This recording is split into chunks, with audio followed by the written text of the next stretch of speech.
안녕하십니까. 네, 하나님께서 봄비를 허락해 주셔서 촉촉한 봄비로 꽃이 피고 또 날씨도 많이 따뜻해졌습니다. 하나님께서 새봄에 우리 가운데 새로운 생명의 역사 이루시길 기도합니다. 오늘 말씀의 제목은 새 포도주는 새 부대입니다. 요즘 선거철이 다가오는데 정치인들이 이 표지를 굉장히 좋아합니다. 새 포도주는 새 부대.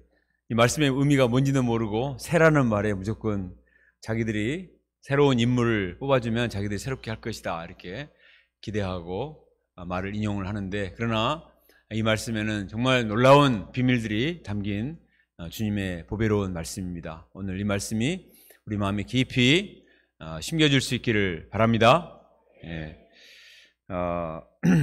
요절 말씀을 같이 한번 읽어봅시다. 자, 22절 같이 읽어볼까요? 시작.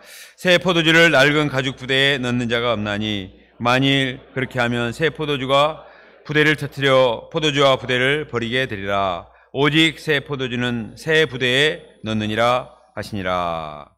기도하겠습니다. 하나님 아버지, 인생에 기쁨과 즐거움이 없는 우리 인생을 긍휼히 여기시고 예수님께서 우리를 찾아오셔서 참으로 새 포도주와 같이 맛있고 또 감격적이고 은혜로운 생명의 역사를 이루어주셔서 감사합니다. 하나님 아버지, 제가 이 주님의 은혜를 항상 기억하고 묵상함으로 우리 마음에 하나님 나라의 기쁨과 감격으로 충만할 수 있도록 도와주시기를 간절히 기도합니다.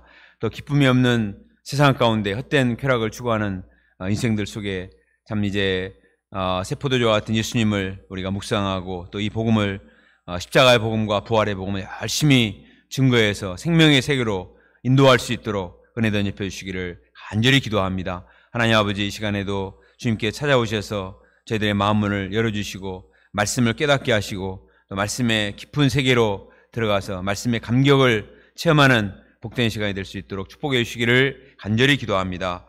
예수님의 이름으로 기도합니다. 아멘.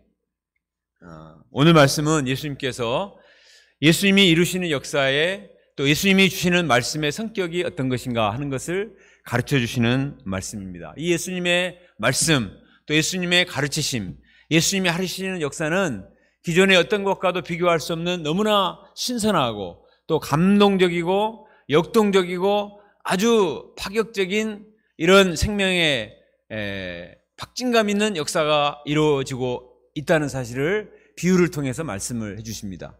지금 우리가 2장 후반부 말씀을 공부하게 되는데, 그동안 우리가 공부해봤던 1장 말씀과 2장 전반부 말씀을 보십시오. 예수님이 어떤 역사를 이루셨습니까? 예수님은 갈릴리 바다에서 평범한 고기 남는 어부들을 사람 낚는 어부로 부르셔서 그들을 첫 번 제자로 선택하셨습니다. 하나님 나라의 일꾼인데 평범한 고기 잡는 어부들을 불러서 그들을 사람 낚는 어부로 불러주셨습니다. 예수님의 말씀은 너무나 감동적이고 또 은혜가 있어서 사람들이 그 말씀을 듣고 깜짝 놀랐습니다. 와, 권위 있고 새로운 교훈이로다. 한 번도 들어보지 못한 이 말씀 정말 너무나 은혜롭다. 사람들 큰 감동을 받고 이 말씀이 너무나 강력해서 귀신들도 스스로 발작을 하고 쫓겨나가는 이런 역사가 일어났습니다. 베드로의 장모가 열병에 걸렸는데 예수님이 그 집을 신방에서 손을 만져주기만 했는데 열병이 떠나버렸습니다. 예수님은 나병 환자의 손을 잡아주시면서 내가 원하노니 깨끗함을 받아라 말씀하셔서 그의 나병을 치료해 주셨습니다. 당시에는 나병이 부정한 병이기 때문에 절대로 손을 대서는 안 되는데 감염이 될 위험도 있기 때문에 사람들이 두려워서 가까이 하지도 않는데 예수님은 그 사람에게 일부러 손을 대시면서 치료해 주셨습니다. 또 예수님은 중풍병자의 병을 그 자리에서 죄를 사해 주셨습니다. 내 죄사함을 받았느니라. 죄를 사해 주시고 그 사람이 즉시 일어나서 걸을 수 있도록 하셨죠. 또 예수님은 당시에 수많은 사람들이 전부 다 악명 높은 죄인이라고 생각하는 세리를 나를 따르라 불러주시고 그와 함께 식사해 주시고 그 레이를 예수님의 제자로 삼아 주셨습니다. 그 세리와 죄인들과 함께 식사하시면서 나는 의인을 부르러 온 것이 아니라 죄인을 부르러 왔노라 이렇게 말씀하시는데, 이 예수님의 모든 행적과 말씀들은 너무나 파격적이고 기존의 틀을 깨는 정말 신선한 말씀이고 행보이고 능력의 역사였습니다. 예수님은 이런 자신의 역사와 말씀을 새 포도주라고 말씀을 하셨습니다. 우리가 오늘 말씀을 통해서 예수님의 말씀이, 예수님의 사역이 왜 새 포도주인가 하는 것을 깊이 묵상해 봐야 되겠습니다. 또 예수님은 이 새 포도주와 같은 주님의 역사를 영접하고 섬기기 위해서는 너희들이 새 부대가 되어야 한다, 이렇게 말씀하세요. 우리가 오늘 말씀을 통해서 새 포도주신 예수님을 담을 수 있는 새 부대로 성장하고 변화될 수 있기를 바랍니다. 그렇지 않으면 터져버린다고 했습니다. 그래서 포도주도 담지 못하고 부대도 터져버리기 때문에 우리가 반드시 변화가 돼야 되는 것입니다. 주님은 지금도 새 포도주 같은 강력한 성령 역사를 우리 가운데 이루시기를 원하십니다. 지금 이 시간에도 내 안에 들어와서 말씀이 내 안에서 발효 현상을 일으켜서 능력을 발휘하기 원하시는데, 이 말씀이 내 안에서 세력을 얻기 위해서는 내 마음이 새로워져야 됩니다. 따라서 합시다. 새 부대가 됩시다. 네. 새 부대 파트가 하나 생기면 좋겠습니다. 네. 자, 18절을 보겠습니다. 18절에 보면 어떤 사람들이 예수님께 와서 이렇게 말을 했습니다. 우리 같이 한번 읽어볼까요? 시작. 요한의 제자들과 바리새인들이 금식하고 있는지라 사람들이 예수께 와서 말하되 요한의 제자들과 바리새인의 제자들은 금식하는데 어찌하여 당신의 제자들은 금식하지 아니하나이까? 당시의 바리새인들은 이 금식을 경건과 거룩의 표주로 생각을 했습니다.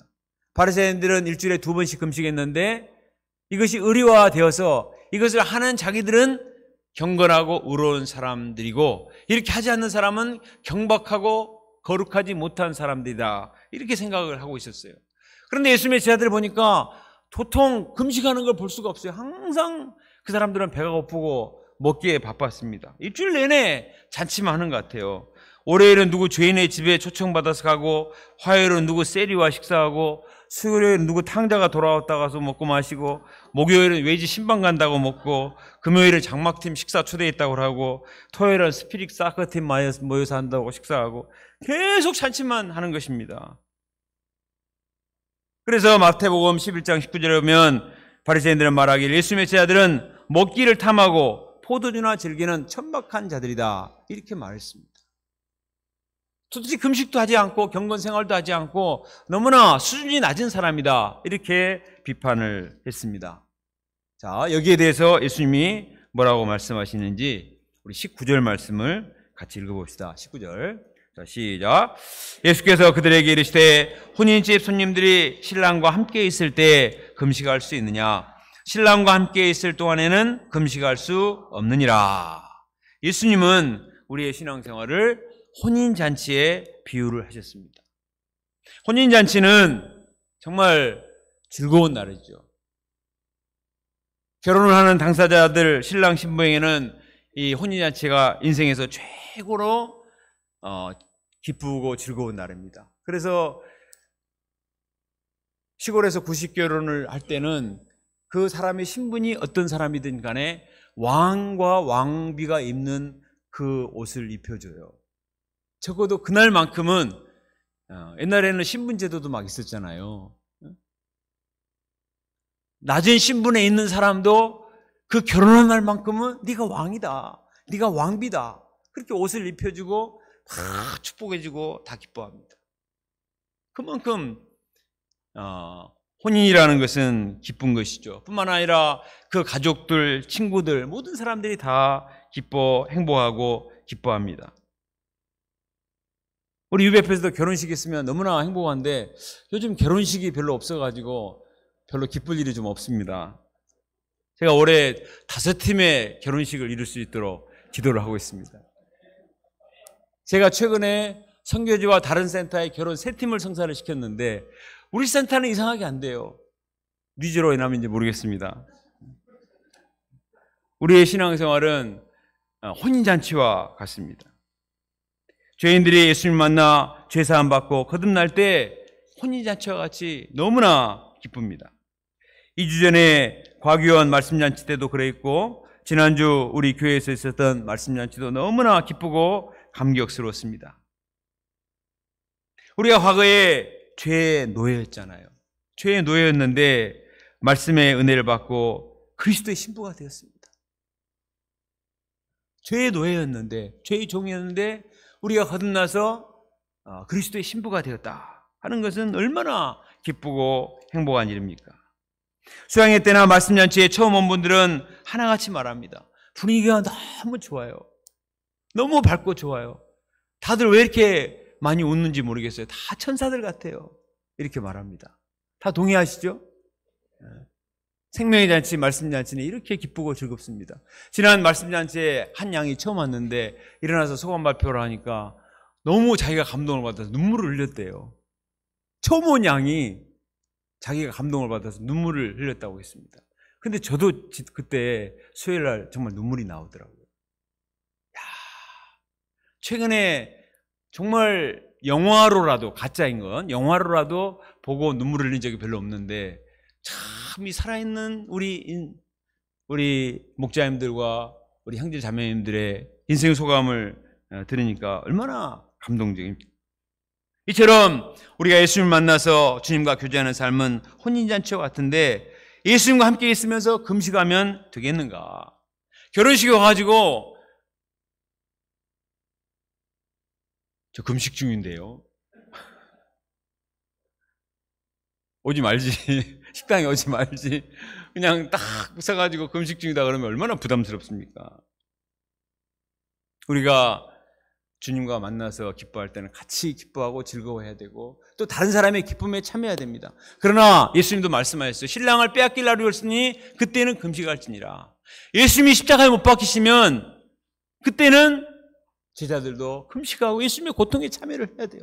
금식 정도가 아니라 정말 무시무시한 고통과 핍박에 참여해야 될 그날도 옵니다. 무조건 항상 우리가 좋을 수만은 없어요. 우리도 마찬가지죠. 우리가 만약에 정말 나의 죄 문제로 인해서 회개해야 된다면 금식하며 하나님 앞에 나가서 애통하며 회개하며 기도를 해야 될 것입니다. 그러나 지금은 예수님이 역동적으로 말씀 역사를 이루시잖아요.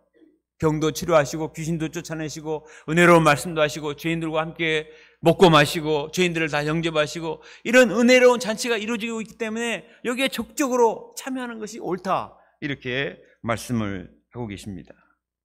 예수님은 이 말씀하시면서 예수님의 복음 역사의 성격이 무엇인가 하는 말씀을 가르쳐 주십니다. 자, 21절, 22절 말씀 함께 읽겠습니다. 21절, 22절 시작.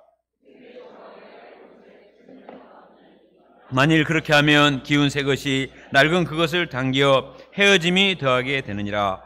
새 포도주를 낡은 가죽 부대에 넣는 자가 없나니 만일 그렇게 하면 새 포도주가 부대를 터뜨려 포도주와 부대를 버리게 되리라. 오직 새 포도주는 새 부대에 넣느니라 하시니라. 예수님은 자신의 역사와 자신의 말씀을 뭐에 비유하셨어요? 생배와 새 포도주에 비유를 하셨습니다. 생배는 신축성이 있어요. 그런데 오래된 배는 칙 늘어져 있기 때문에 더 이상 신축성이 없단 말이에요.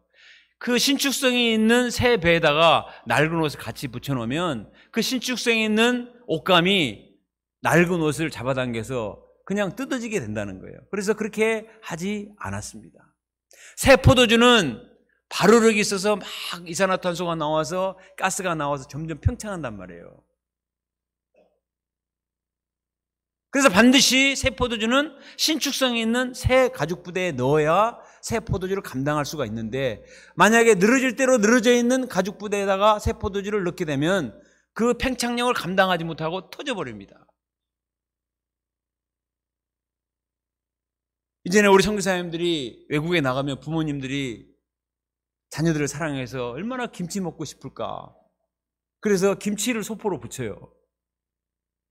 지금은 막 빨리 가고 또 부치는 기술도 발달되어 있지만 그때는 그게 없으니까 비닐에다가 김치를 잘 담아가지고 그것도 새김치를 담아가지고 비닐을 칭칭 감아가지고 보낸단 말이에요. 그러면은 또 비행기로 가면 모르지만 배로 가면은 막 많이 걸려요. 그럼 밖에다가 김치라고 쓰면 좋은데 또 그냥 막연하게 이렇게 해놓으면은 그 안에서 점점 발효가 돼가지고 터져버려요. 터져버려가지고 그냥 다른 그 여러 가지 소품물에도 난리가 나는 그런 때가 있습니다. 새김치는 막 발효가 돼가지고 막 이게 부풀게 되는 것이죠. 예수님이 하시는 역사가 이처럼 아주 역동적이고 팽창력이 있습니다. 당시에는 나병 환자에게 손을 대면 안 되는데 예수님이 손을 대버리셨어요. 누구도 죄를 사하려고 생각을 못했는데 예수님은 자기가 새 성전이 되시고 자기 자신이 대속제물이 되셔서 내 죄사함을 받았느니라 말씀해 주셨습니다. 아무도 죄인들과 함께하지 않았습니다. 죄인과 함께하면 죄에 감염된다고 생각했기 때문에. 그러나 예수님은 거룩이 다른 사람을 감염시켜버려요. 예수님은 폭발적인 성령의 능력을 가지고 계시기 때문에 어떤 죄인도 그 거룩으로 죄를 씻고 감염시켜서 거룩한 사람으로 만들어 버리십니다. 그래서 그들과 함께 식사하시고 그들을 영접하고 그들을 도우셔서 정말 천박한 사람들을 인류의 승으로 변화시켜 주셨습니다.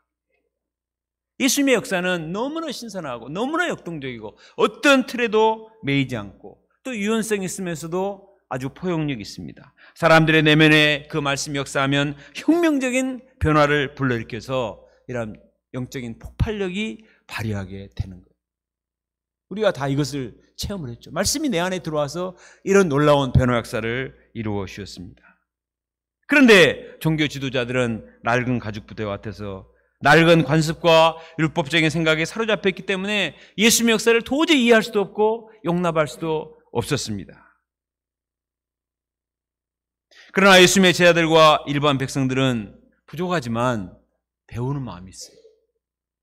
열린 마음이 있어요. 그래서 부족해도 적극적으로 예수님께 나와서 도움을 구하고 기도하고 예수님의 가르침에 순종하니까 그들은 예수님의 새 포도주 같은 능력을 체험하게 된 것입니다. 우리도 오늘날 새 포도주 같은 주님의 역동적인 역사를 체험하기 위해서는 바리새인들과 같은 낡은 가죽부대 같은 교만과 편견을 버리고 정말 겸손한 새 부대의 마음을 가져야 되겠습니다.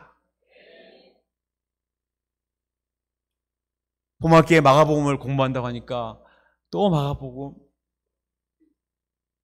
그 스토리 다 아는데 그렇게 하면 낡은 가죽부대 됩니다. 물론 우리가 말씀을 피상적으로 스토리를 압니다. 그러나 그 말씀을 가만히 생각을 해보면 한마디 한마디 말씀이 보통 말씀이 아니에요. 내 죄사함을 받았느니라. 나를 따르라. 내가 앞으로 너를 사람 낚는 어부가 되게 하리라. 건강한 자에게는 의원이 있을 데 없고 병든 자에게 쓸데 있나니 나는 의인을 부르러 온 것이 아니라 죄인을 부르러 왔노라. 내 죄사함을 받았느니라. 이거 그냥 내가 아는 말씀이다 이렇게 지식과 정보로만 생각하면 그냥 스쳐 지나가지만 그 말씀을 내 마음에 담고 계속 생각을 해보세요. 계속 생각하고 묵상하고 말씀을 암송하고 생각하고 소감을 써보고 그 말씀을 다른 사람에게 가르쳐보면요 말씀이 내 안에서 발효 현상을 일으킵니다. 한 번 읽을 때 다르고 두 번 말씀 공부할 때 다르고 또 말씀을 다른 번역본으로 볼 때 다르고 내 안에서 점점 막 발효 현상이 일으켜요. 그래서 내 안에서 놀라운 감격과 기쁨과 이런 성령의 역사를 일으켜 주신 줄로 믿습니다.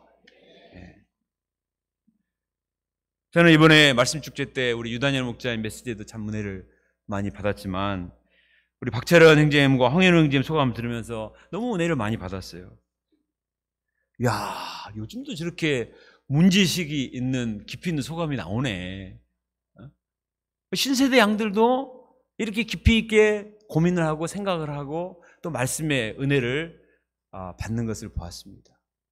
5년 전에 고항빈 형제를 만났을 때 이 사람은 강남에서 온 사람이니까 분명히 소원이 없을 것이다. 무슨 고민이 있을까? 그렇게 생각을 했는데 5년 동안 그의 마음에도 말씀이 들어가니까 그에게도 상처가 있고 아픔이 있고 고뇌가 있고, 사람이 뭐 문제가 없는 사람이 누가 있어요? 말씀이 5년 동안 계속 공급되니까 말씀이 그 안에서 성령의 영적인 발효 현상을 일으켜서 이 사람이 조금씩 변화되더니 이제는 목동이 되고 회장이 되고 이렇게 하나님의 은혜를 증거하는 믿음의 사람이 되는 것을 보고 정말 감사가 되었습니다. 어제 순천 UBF에 봉헌 예배가 있었습니다. 새로운 장소를 리모델링 해가지고 입당 예배를 보더라고요. 그래서 제가 한국 대표니까 초청을 해서 가서 참여를 해서 축사를 했습니다. 모든 순서들이 참 은혜가 있었지만 제게 너무나 신선한 충격의 시간은 뭐였냐면 7명의 외국인들이 나와서 특송을 하는 거예요. 우리도 이렇게 외국인들이 좀 있는데 여기는 7명의 외국인들, 우즈베키스탄, 러시아, 인도, 또 아프리카 5개국에서 왔어요. 그래서 찬송을 5개국으로 하는 거예요. 영어로, 러시아어로, 프랑스어로, 인도 현지 언어로, 그리고 한국어로 5개 언어를 찬송을 했습니다. 근데 이 사람들 어떻게 왔냐? 여기 보면은 저기 이다니엘 목자님이 서 계시잖아요. 이다니엘 목자님이 캠퍼스에 올라가서 피싱을 해가지고 이들을 도와서 이들이 예배에 나오고 이들이 특송을 할 만큼 성장한 것입니다. 그리고 특송하겠습니다 했는데 이 외국인 양들만 나오는 게 아니라고, 앞에 사진 보여주세요. 이다니엘 목사도 앞으로 딱 나오더라고요. 같이 특송을 하시는 거예요. 이분이 연세가 몇 살일 것 같습니까? 78세예요. 78세인데 본구에서 스텝 목사 은퇴하고 아프리카 가서 10년 선교사하고 그것도 하고 돌아와서 자기 모센터로 돌아가지 않고 순천에서, 자기 고향이 유수니까 순천에 와서 캠퍼스에 올라가서 열심히 양을 쳐가지고 이렇게 양들과 함께 특송을 한다는 사실이 완전히 세부대예요, 세부대. 그리고 외국인 양들도 세부대고, 참 이다니엘 목자님이 참 세부대라는 것을 알게 되었습니다. 고린도후서 4장 16절에 보면 우리의 겉사람은 후패하나 우리의 속사람은 날로 새롭도다. 우리 인간은 나이가 들면 겉사람은 이렇게 후패하고 낡을 수밖에 없죠. 그러나 새 포도 주신 예수님을 묵상하면 날로 새로울 수가 있습니다. 제가 정말 회개했습니다. 제가 20살 어리거든요, 저분보다. 20살 어린데 저렇게 캠퍼스에 나가서 열심히 일대를 해가지고 양들을 데려와서 특송을 같이 하는데, 내가 벌써부터 뒷짐지고자 했던 것을 회개하고 열심히 전도를 해야 되겠다 하는 사실을 결단을 하게 되었습니다. 예수님은 항상 새 포도주가 되십니다. 우리 죄를 위해서 십자가에서 붉은 피를 흘려주신 이 예수님은 새 포도주가 되십니다. 죽으실 뿐만 아니라 살아나셔서 죽음의 한계를 깨뜨리신 부활의 주 예수님은 새 포도주가 되십니다. 사셨네, 사셨네, 예수 다시 사셨네. 아멘. 다음 주가 무슨 날입니까? 부활절입니다. 부활절. 부활절이 다가오는데 아무런 부활에 대한 감격과 기대도 없이 부활장 암송도 안 하고 또 이렇게 하고 있다면은 이거는 우리가 낡은 가죽 부대예요. 예수님이 우리를 위해서 포도주와 같은 자기의 피를 흘려주시고 또 사흘 만에 부활하셔서 죽음을 이기시고 부활을 선물로 허락해 주셨는데, 우리가 주님이 나에게 준 것도 없다고 그러고 막 불평하고 원망하면 이건 우리가 낡은 가죽 부대입니다. 우리가 주님이 주신 귀한 복음의 말씀을 잘 묵상하고 영접하고 생각해 보면 정말 하나하나가 얼마나 고마운지 몰라요. 그래서 우리가 주님이 주신 은혜를 잘 기억하고 감사하고 새부대가 되어서 우리 안에서 새 포도주 같은 주님의 능력이 힘있게 발휘될 수 있도록 우리 심령을 준비할 수 있기를 간절히 기도합니다. 23절을 보겠습니다. 자, 23절을 같이 한번 읽어볼까요? 시작.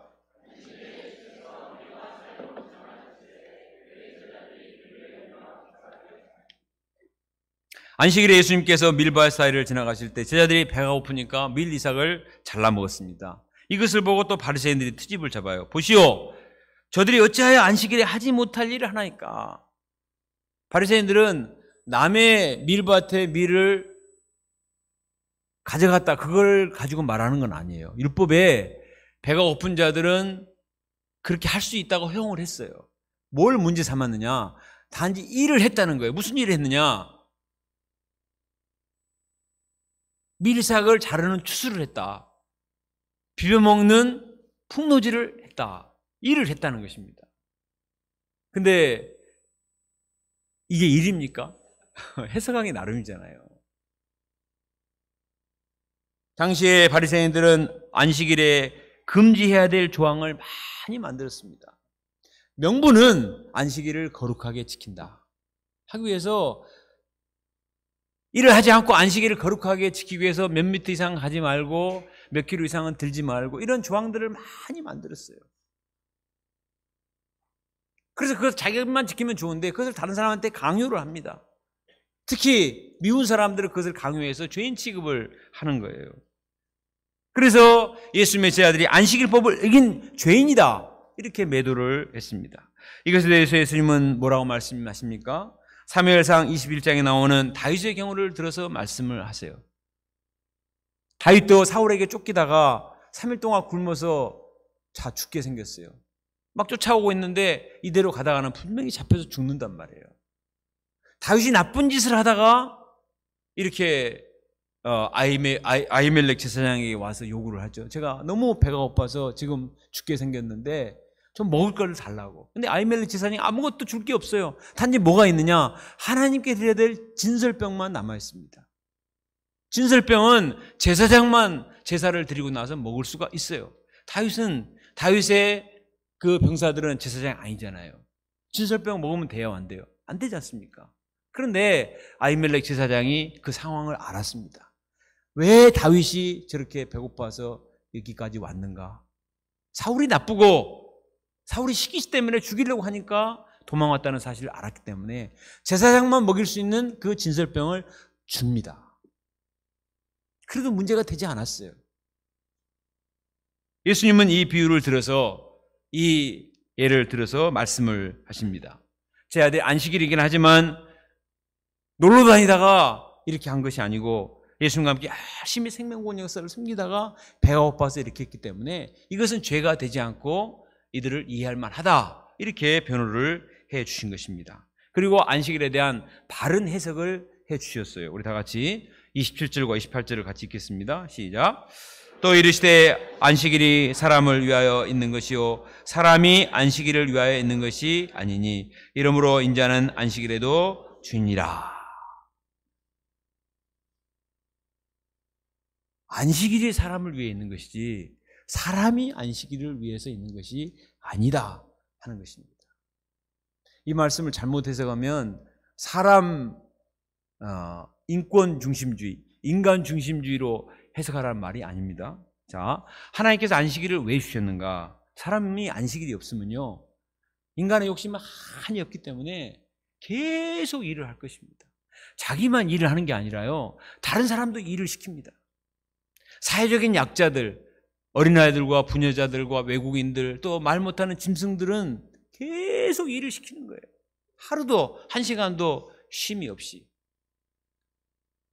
그래서 결국은 과로로 쓰러지게 되고 그 탐욕 때문에 자기도 병나서 죽을 수밖에 없기 때문에 하나님께서는 인간의 탐욕을 중단시키고 땅만 쳐다보고 욕심만 부리지 말고 하루는 쉬고 하늘을 쳐다보고 하나님께 감사하고 다른 일 하지 말고 하나님을 예배하는 일에 힘을 써라. 그래서 안식일을 주신 거예요. 안식일이 없으면 자기 자신도 다른 사람들도 안식이 없기 때문에 안식을 주시기 위해서 인간의 욕망을 제어하는 의미로서 안식일을 주셨습니다. 그런데 바리새인들은 안식일법을 만들어서 거룩하게 한다는 명목으로 너무 많은 율법을 만들어가지고 이것도 못하게 하고 저것도 못하게 하고 결국은 안식일이 숨막혀서 살 수가 없어요. 몇 걸음 가다가 어휴 이거 법을 어기는 거 아닌가? 뭐 올리다가 이거 뭐 하는 거 아닌가? 너무너무 예민해가지고 숨막혀서 살 수가 없습니다. 안식일이 가장 안식이 없는 날이 되어버린 것입니다.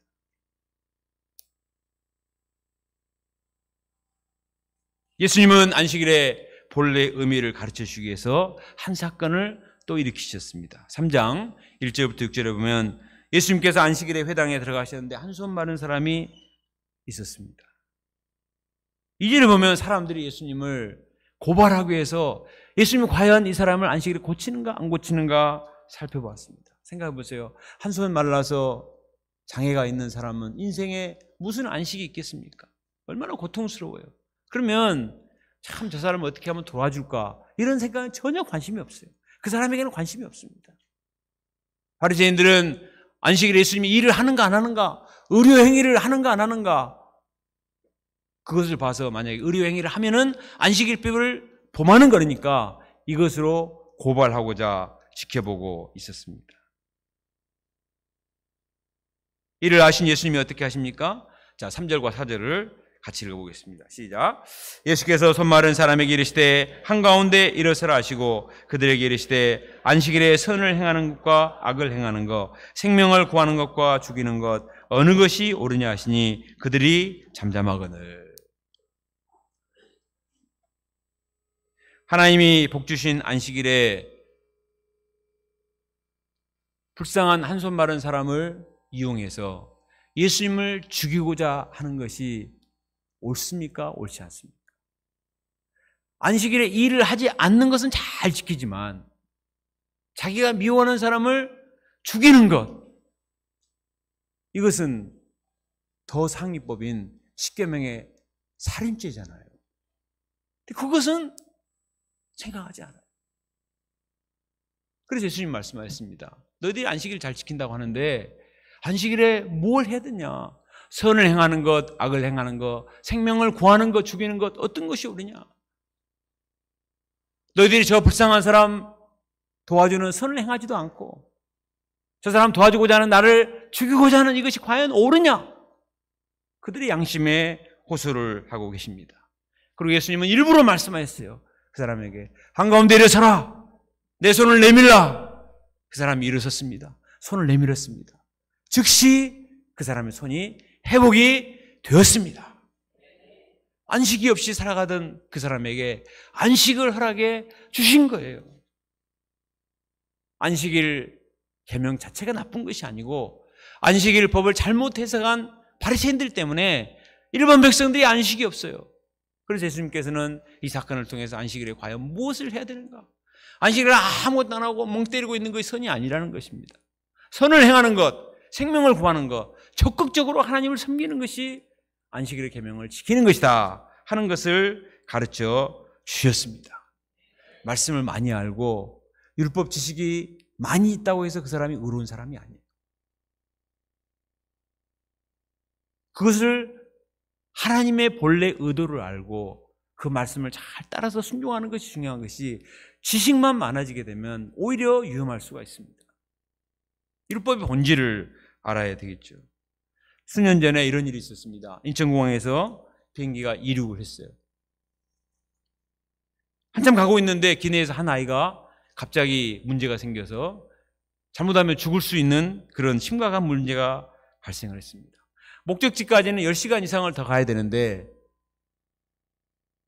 계속 항해를 하면 이 아이가 비행기에서 죽을 수도 있는 위급 상황이었습니다. 조종사는 고민이 되었어요.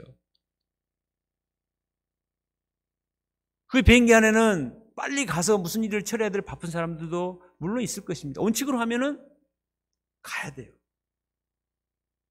그러나 이 아이가 이러다가는 죽을 수 있기 때문에 고민하다가 기내에 방송을 했습니다. 승객 여러분, 죄송합니다. 지금 위급 상황이 발생을 해서 불가피하게 이 아이를 살리기 위해서 회항을 해야 되겠습니다. 이렇게 말을 하고 회항을 했어요. 그런데 이 비행기가 회항을 하게 되면요, 비행기 안에 있는 기름을 그대로 가지고 착륙을 하게 되면은 위험할 수 있다고 그래요. 그래서 비행기는 최대한대로 착륙을 할 때는 그 안에 있는 연료를 다 쓰고 가벼워야 잘 착륙도 하고 안전할 수가 있다는 거예요. 그래서 조종사가 출발한 지 얼마 안 됐기 때문에 바다에다가 기름을 다 버렸대요. 그 돈이 3천만 원 정도 된다는 것입니다.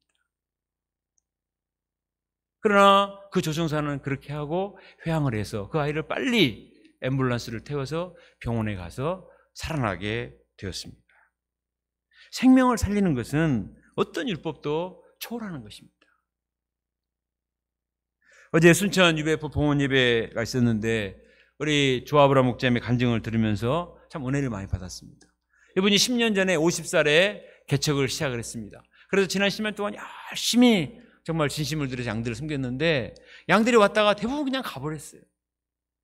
그리고 그 센터의 건물주가 계속 값을 올려달라고 하고 그렇지 않으면 나가라고 하는 것입니다. 그래서 고민하다가 어떻게 할 것인가. 그래서 찾다가 어떤 허름한 건물이 나와서 거기에 그걸 사고 리모델링을 했습니다. 이분이 이제는 60이 다 됐어요. 앞으로 그곳에서 열심히 10년을 해서 얼마나 역사가 일어날지 알 수가 없는 거죠. 지난 10년 동안 열심히 했지만 50대 열심히 했는데 양들이 다 갔는데 60대에 열심히 해가지고 역사가 부흥하리라는 법이 없을 수 있잖아요. 이분이 만약에 계산을 했다면 이렇게 물질과 시간을 들여서 새로운 건물을 사고 리모델링을 하고 이렇게 진심을 쏟아붓겠는가? 그렇게 할 수 없었을 것 같아요.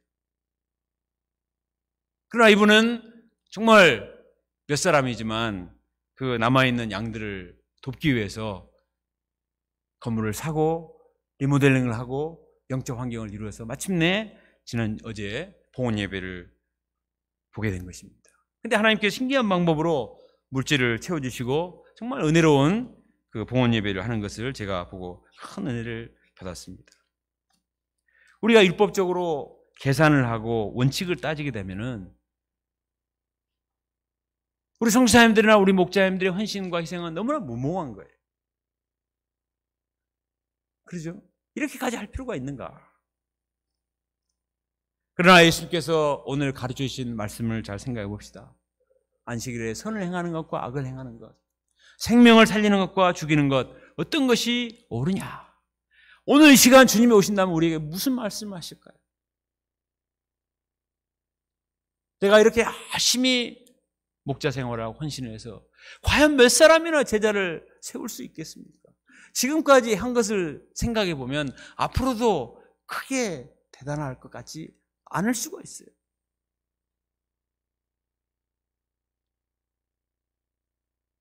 어떤 목자님이 그랬습니다. 1년 동안 쭉 하고 보험 역사를 숨겼는데 한 사람인가 남았대요.